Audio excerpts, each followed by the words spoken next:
Honestly, I took Doctor Ka Beta Doctor Banega too seriously.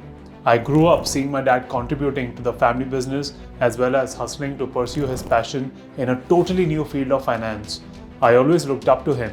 I went to London School of Economics, majored in economics and business, and joined my family business. But कुछ missing था. Eventually, I realized my calling was different.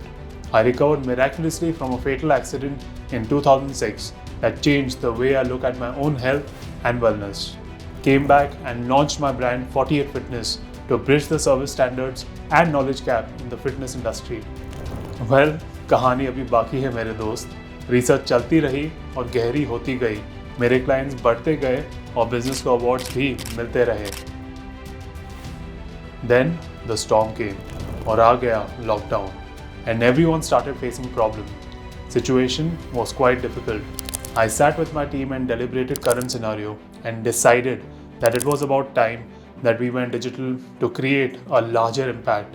That is when I launched 8 Rounds, a 30-minute smart workout program for busy professionals which was aired on DTH and OTT platforms. It created an impact and inspired me to come on all social media platforms. I started sharing knowledge via Instagram and YouTube. Thanks to you for always supporting me. Gyms ho gaye band, and this led me to devote quality time and finally start penning down my 10 years of research into a book to attain weight loss the right scientific way without starving. I call this book My Gift to Humanity.